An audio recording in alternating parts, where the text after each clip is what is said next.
So I'm going to start today with procrastination. And if you are like most people, you'll probably have more work to do each day than you can possibly actually get done.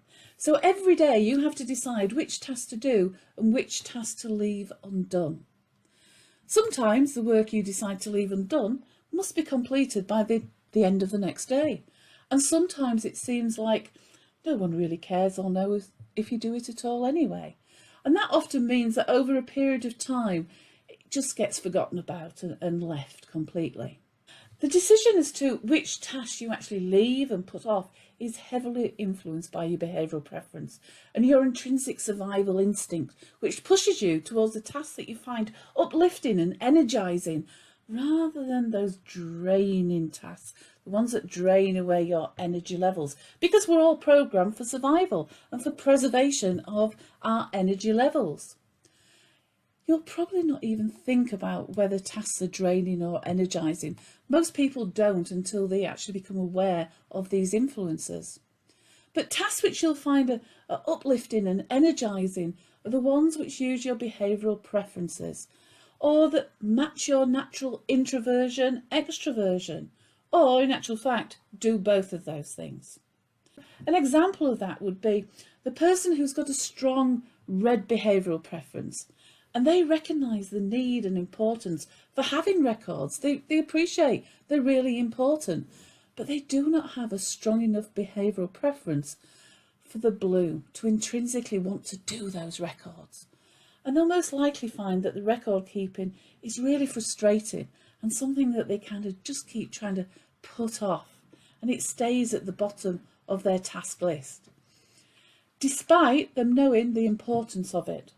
The probability is that when they do eventually settle down to complete the records, because they're not working to their full strength, they'll easily be distracted by interruptions that appeal more to their behavioural preference. So the records will take much longer to complete and may well end up incomplete or inaccurate.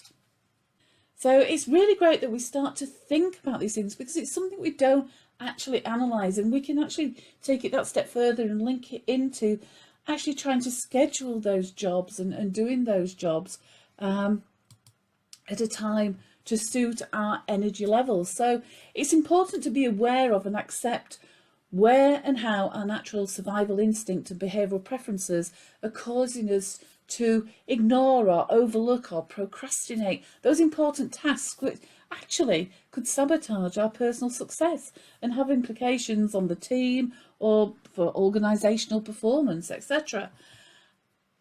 Everyone can concentrate easily. Now you might say, not sure about that, but truly everyone can concentrate easily and naturally when we're using our behavioural preferences. And we will never enjoy the same easy and energising concentration while we're working from our least preferred behaviours. Again, it's like writing with the wrong hand. We have to think about it. We have to concentrate more. And we find ourselves hoping for interruptions and finding reasons to break off and do other things, which we tell ourselves are important, or I'll just do that because it won't take that long to do. The reality is, this is our mind's natural way of saying, hey, this is not easy. It's draining my energy. Stop doing it. Do something that's fun, something that I enjoy. But if we take the time to acknowledge and accept our behavioural preferences and our least preferred behaviours, we can actually free ourselves up from the pressure that we actually put ourselves under by keep putting jobs off sometimes. So if we take a look at some of the things that we can actually do, we can delegate perhaps some of the work to others, the work we find more draining. We can ask for help from colleagues, possibly exchange tasks with a colleague to enable both of you to work more to your preference. Is your manager aware of yours and other team members' behavioural preferences? If not, perhaps you could have a conversation and suggest looking at how the team organise and allocate tasks. Can it be changed? So I actually, many years ago, worked with a team in a hotel, and one of the complaints was that actually the department, one of the conference department, are really inconsistent. Some of the team members, when a client comes in to see them, they're instantly out of the desk, downstairs.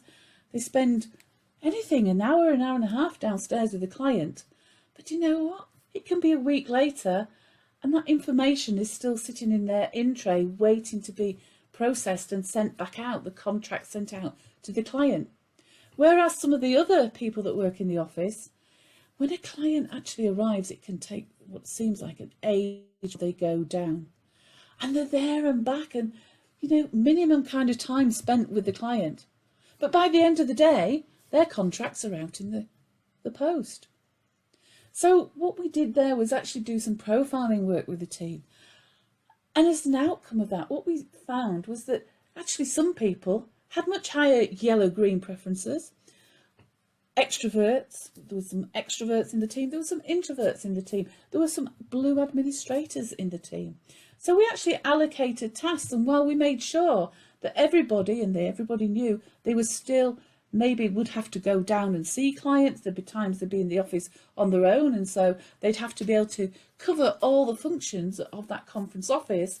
But the people who were more, their behavioural preferences were more aligned to doing the contract work, they did most of the contract work. The people who were more aligned to going and meeting the clients were more customer facing, and it made a huge difference to the performance of that team.